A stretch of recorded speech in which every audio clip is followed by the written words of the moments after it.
approximate but fast join that uses two join key to reduce the number of rows that needs to be considered for the join. And second step of the join is where we perform a range lookup to locate exact rows that corresponds to our IP address in the privacy dataset. One interesting fact here is that the to join key operation is provided to us by IP Info Company. It's provided as a custom SQL operator, and Snowpark allows me to use that and integrate into my query by using this built-in methods. Now we have acquired and enriched our dataset with isMask properties that represents whether a given IP address was masked or not. Our last enrichment operation is the most complex. To simplify my code, I actually created a helper function for me to perform it. While this operates, let's take a look at this function. In the interest of time, we will not get into details of the function, but it's a good illustration how we can express a fairly complex logic in a composition or in the sequence of the simpler operations on the data frames. I can also package this logic into a reusable function so I can use it later. Now we have enriched our dataset with two locations. One is for location of the IP address, and second for the location of the delivery destination. Before we jump into the next segment of our demo, let's talk how we can do more advanced data engineering operations using Python functions. We just saw how with Snowpark you can conveniently write data frame operations that are converted into SQL queries that run right inside the Snowflake engine. But Snowpark is a lot more than just a nice way to write queries. You can bring along your custom Python logic as well by declaring that the function is a user-defined function and then make use of it in your data frame operations. Snowpark then takes care of serializing the custom code into Python bytecode and then pushes down all of your logic to Snowflake so it runs right next to your data. To host that code, we've built a secure sandbox Python runtime right into the Snowflake engine. And finally, with Snowpark, you have seamless access to hundreds of curated open source Python packages made available directly in Snowflake from the Anaconda Secure repository. If you think about it, the power of Python lies in its rich ecosystem of open source packages. And in the recent years, open source packages have been the biggest enablers of data science. As part of the Snowpark Python offering, we wanted to bring enterprise-grade open source innovation to the data cloud while helping ensure a seamless experience for data scientists and developers to do their work.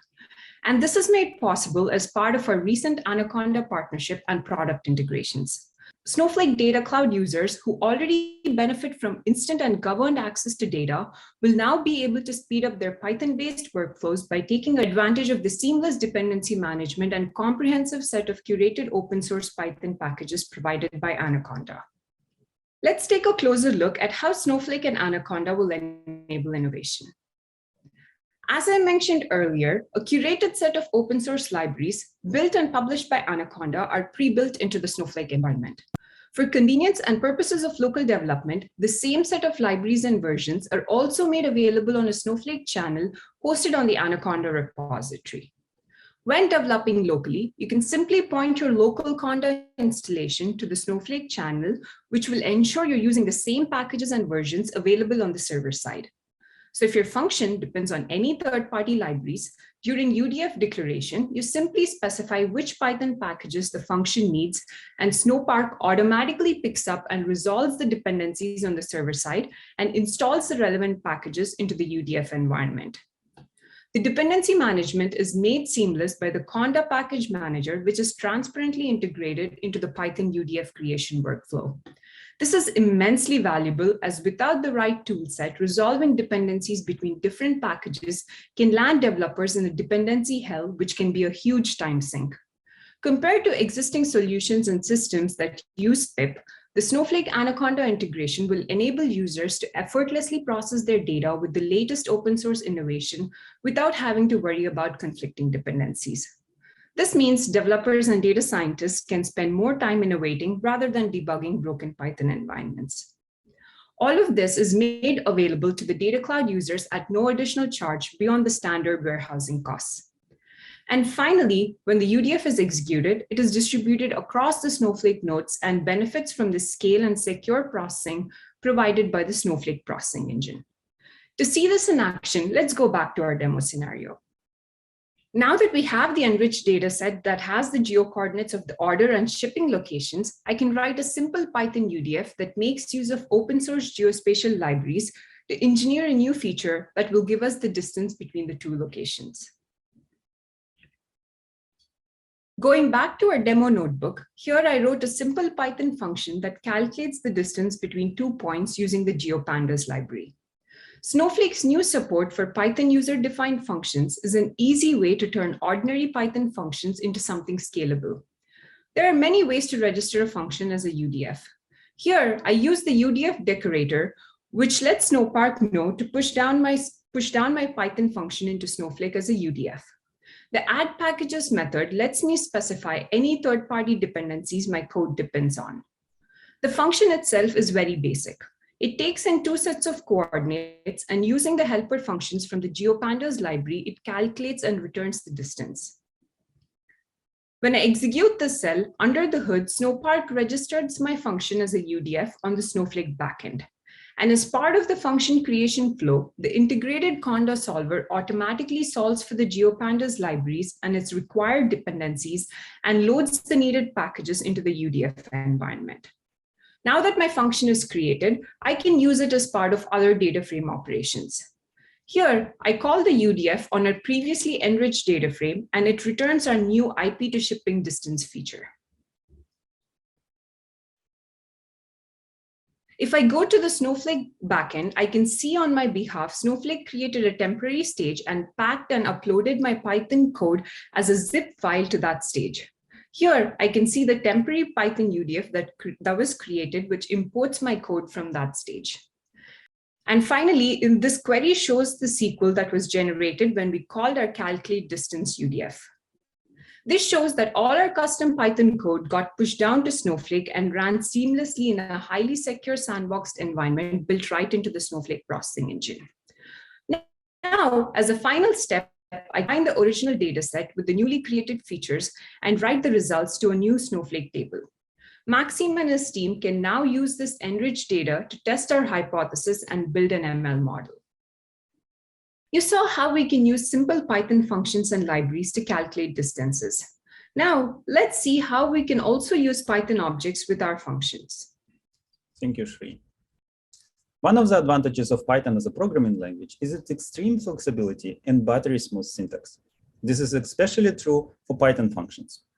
As a developer, you can pass function around as an object, and Python will make sure that this object has everything it needs to function correctly. This functional principle is what Snowpark fully implements and extends to Snowflake. Snowpark Object Serializer detects when your function that you register in the Snowflake uses objects in their environment and automatically packages these objects together with the function definition. This ensures that this function in Snowflake environment operates exactly as expected. All kinds of stateful Python functions are supported. For example, anonymous Lambda functions with local state, or function defined in a notebook, which happen to use other variables from the notebook environment. Let's see how this looks in action. In the next segment of our demo, we'll train machine learning model and then deploy and inference it in Snowflake using Python functions. I'll start by taking a sample of our new enriched dataset to visualize it in the notebook and start building an intuition about the new features that we have developed. First, I will build a Venn diagram that represents the relationship between fraudulent transactions and masked IP addresses. There is clearly a large overlap between the two, which makes it a promising signal to use in my machine learning model. For the distance feature, I'll plot the IP address locations on the map. The size of the bubble here corresponds to the distance to a delivery address, and the yellow color represents fraudulent transactions. We can see a significant number of large yellow bubbles here, which indicates correlation between distance and fraudulent transactions. So far, our new features look promising. Let's go ahead and train fraud prediction model using scikit-learn and XGBoost. Resulting model accuracy is fairly high at 90%. When I build a feature importance chart, we can see that our 3 engineered features are at the top of the importance for our model. Specifically, masked IP features that we acquired from the Snowflake data marketplace revealed itself as a top contributor to the model predictive power.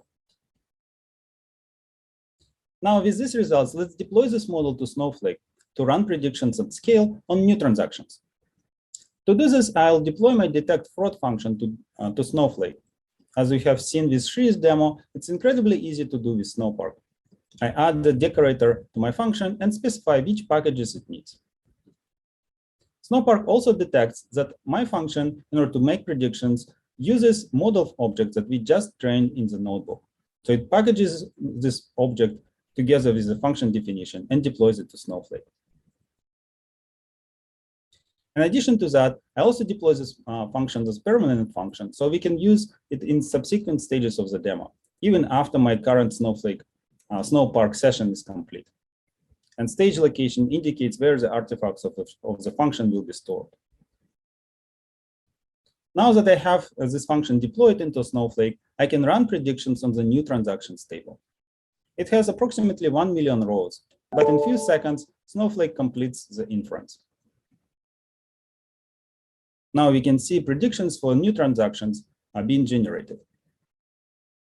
Let's take a look at the query, how this function was pushed down into Snowflake. In a query profile, we can see that our function detect fraud was executed as an extension function as part of the query. It is fairly computationally expensive and used 87% of all compute used for this query. Yet Snowflake Elastic processing engine was able to efficiently scale this function across multiple nodes and executed inference of the model on 1 million rows in under 10 seconds. If you look at SQL query, we can see how our function was used directly in the generated SQL query. This opens multiple scenarios of where we can use Python functions in SQL. Let's take a look at other scenarios of how we can use Python functions in SQL in more details. As you saw so far, the Snowpark API has the ability to push both data frame queries and custom logic into Snowflake, where it can run right next to your data. But why let developers have all the fun? SQL is still Snowflake's bread and butter, so we made sure that SQL users can get the full benefit of Python functions as well. With Python functions, developers can build complex logic that exposes a simple function interface. To build these functions, when you have something basic to do like calculating the distance between 2 points, you can write the code as simple inline definitions directly in the Snowflake worksheets. But for more complex use cases, developers can make full use of their existing tool sets, such as their preferred source control integration, their preferred development environments and debugging tools, and they can develop and test the code locally and then bring that code to Snowflake. They can also bring along third-party libraries. Find some useful code on GitHub, use it in Snowflake. To get it into Snowflake and use it with SQL, all you need to do is package the code as zip files and load it into a Snowflake stage, and then specify it as imports when registering it as a Python user-defined function. We think this is pretty easy and lets developers use their existing tooling, which is great for complex use cases. And with this in hand, once you create your Python UDF, any SQL user can use this logic you've just built like any other function as part of regular queries. Since Python functions are usable nearly anywhere functions are used, this then allows you to automate ELT, ML, and CI/CD workflows using streams and tasks. As a final part of our demo, let's see how we can automate scoring of new incoming transactions using the Detect Fraud UDF that Maxime has created by using tasks and streams. There are multiple options to bring data into Snowflake in a streaming fashion. One option is to use Snowflake's native periodic data loading capabilities with Snowpipe. Then, as new transactions come in, the goal is to score them using our Detect Fraud function by leveraging Snowflake's streams and tasks functionality. I've already created my Snowpipe and also created 2 new tables that are needed. The first raw transactions table I created is to hold the newly arrived transactions loaded from Snowpipe, and the second scored transactions table is to hold the processed and scored transactions. Here is the simple code you can use to create an append-only stream object that captures newly inserted rows, which fits nicely for processing newly ingested rows, which is exactly what we want. Logically, you can think of the stream object as a table. but a table that contains only records that are new since the last time any data was selected from it. Once a DML query is made sourcing the stream, the rows returned are considered consumed and the stream becomes empty. This is similar to a queue in programming terms. Now that we have our stream in place, we can create a task. You can think of a task as a step or series of cascading steps that can construct to perform ELT operations. Tasks can be scheduled similar to cron jobs and set to run by days, times, or periodic intervals. The following simple task will score the incoming transactions using the detect fraud UDF and insert the scored data into a new scored transactions table. It will check to see if new record exists in the stream every 5 minutes. If records are found, the task will run. The scheduling can be customized to run as needed. We now have our automation in place to score new incoming transactions, and this concludes the final demo for today's session. Before we wrap up, let's do a quick recap of everything we saw so far. Using Snowpark for Python, we were able to accomplish various data engineering and data science tasks to enrich data, build and deploy a machine learning model, and automate predictions. Using the data frame API, we were able to write efficient queries to collect and enrich our original data set. Using Python functions and third-party libraries provided by the Anaconda integration, we were able to create and deploy UDFs for advanced feature engineering and ML scoring natively into Snowflake. And finally, we were able to automate predictions on new incoming transactions by calling our detect fraud Python function directly from streams and tasks. Using Snowpark for Python, we were able to achieve all of this by using familiar tools and programming languages while still benefiting from the scale, security, and performance of the Snowflake engine. As you can see, we did not have to move any data out of Snowflake or spin up any additional systems. We're excited that Snowpark for Python now joins the family of languages already supported by Snowpark, including Java and Scala. If you want to be the first to know when Python becomes available in public preview, sign up at snowflake.com/snowpark for Python. Hope you've enjoyed this session and thank you for joining. Thank you for joining our deep dive and have a great rest of your snow day.